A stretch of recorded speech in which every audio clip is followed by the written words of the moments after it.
Ya? Yang ada yang lebih bagus lagi. Sama saya suaranya lebih bagus. Shalom. Saya dari kelompok, tapi pikirannya jangan jorok dulu ya. Jangan keras. Karena kita pikirannya kan menuju ke Kristus. Kelompok saya kelompok PSK. Jangan jorok dulu. Pasukan Kristus maksudnya gitu ya. Ya, jadi saya sangat setuju dengan semua yang tadi disampaikan, sangat luar biasa. Dan saya ini gongnya. Terima kasih, amin, saya setuju. Sama sih soalnya jawabannya.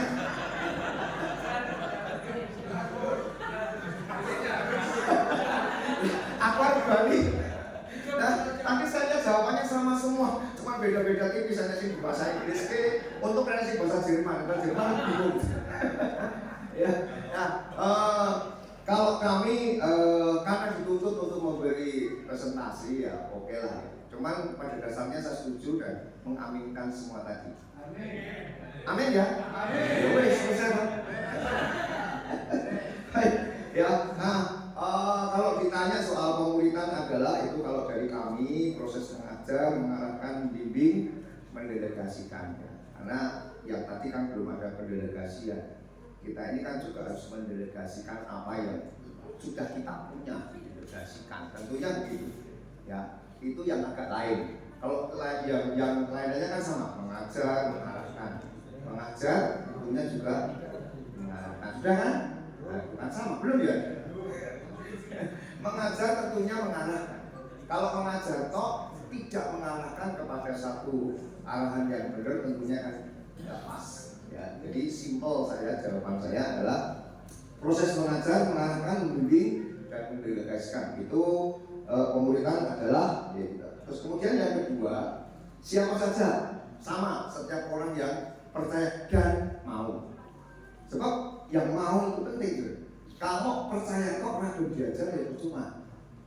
Kan kita pendeta mesti memiliki pengalaman pribadi. Saya lihat jemaat kita juga ketika kita layan dimanapun, kalau orang itu mau diajar ya bisa.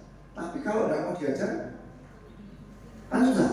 Keselamatan kan tidak bisa dipaksakan. Tapi yang jelas kita ini sikap pengajar adalah memberikan sesuatu kemudian kepada yang mau tentunya. Itu yaitu dari kami ya.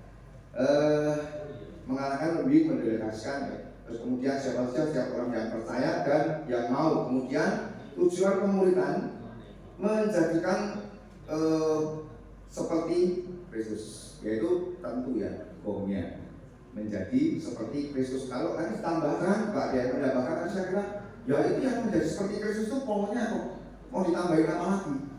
Proses apapun kalau yang terpenting di dalam setiap orang-orang kita yang hamba-hamba Tuhan menjadikan murid ini mengarahkan seperti Kristus, tidak ada yang lebih tinggi dari itu saya kira. Ya, jadi yang saya katakan di sini paling murni menjadi seperti Kristus. Gitu. Ya. Terus kemudian cara memuridkan, kalau di tempat kami tadi sudah disetujui bersama itu membangun sebuah hubungan. Ya. Kalau kita ini menjadi seorang guru kan harus menjalin sebuah hubungan, jangan sampai menjadi guru yang ditakuti.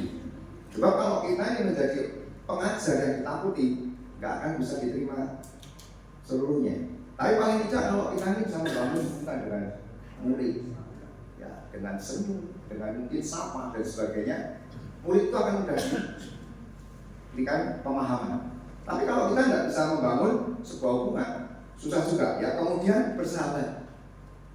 Kita, saya pribadi kalau dengan di sini juga ada anak saya kok dengan anak muda tidak pernah membatasi, karena saya ingin mengajarkan sesuatu yang ini loh sahabat. Jadi ketika seorang sahabat itu ngomong sebagai seorang pengajar, tentunya juga ikut didengar. Tapi kalau kita ada batasan, ya bagaimana bisa didengar? Makanya saya dalam cara pengembalaan saya dengan anak muda, dengan sekolah minggu, saya tidak pernah ada batasan walaupun umurku tua. Ya, saya sudah 61, puji nama Tuhan. Masih muda. Ya, tapi saya tidak mau membatasi itu karena saya ingin semua menjadi sahabat. Karena dengan bersahabat itu mereka bisa menyerap apa yang saya katakan. Kalau ada batasan, enggak bisa diterima. Gitu, ya itu dari kami. Ya, dan itu sahabat harus dibangun terus menerus ya, tidak ada batasan, dikatakan tadi begitu. Dan yang terakhir sama, hidup menjadi teladan. Jangan sampai gajah dibelangkoni. Tahu nggak?